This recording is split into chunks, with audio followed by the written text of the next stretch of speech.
আমি অনেক সময় ভাবি যখন বড়মশাইয়ের পোস্টিং হয়ে যাবে তখন তো ও অন্য জায়গাতে চলে যাবে, আর আমার শাড়ির কুচিগুলো সুন্দর করে কে ধরে দেবে। ও কিন্তু বেশ সুন্দর করেই কুচিগুলো ধরে দিতে পারে। তো যাই হোক, আমরা কিন্তু বেশ কয়েকদিন আগে গিয়েছিলাম কালী পূজাতে।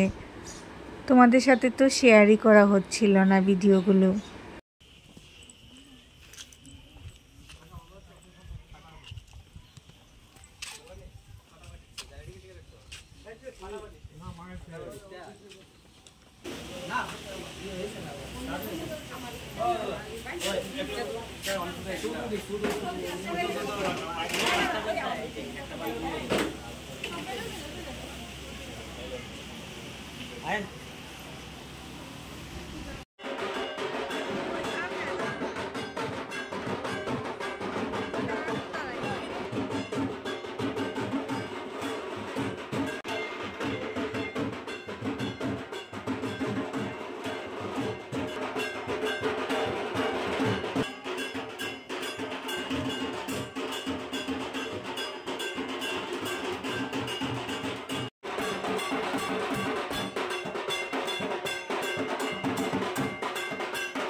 যেহেতু কালী পূজা হতে হতে অনেকটাই রাত্র হয়ে যায়, তাই এখন কিন্তু সবাই মোটামুটি পূজার আগেই প্রসাদ নিয়ে নেয়।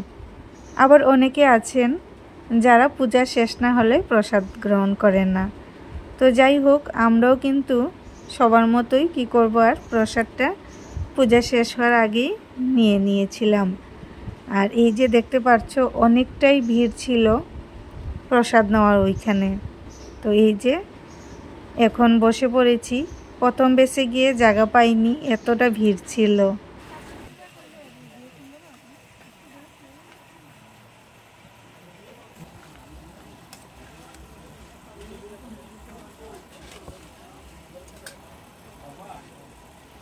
প্রসাদে কিন্তু বেশ অনেক কিছুই ছিল। ডাল ছিল, বেগুনি ছিল, সব সবজি দিয়ে একটা ঘ্যাট ছিল, পনিরের তরকারি ছিল, আর সাথে ছিল টক। আর আমার ছেলের কিন্তু টকটা খুব পছন্দের, তাই ও খুব মন দিয়ে টকটা দিয়ে একটু ভাত খাচ্ছিল। আর এদিকে কিন্তু পূজা চলছিল ওই সময়।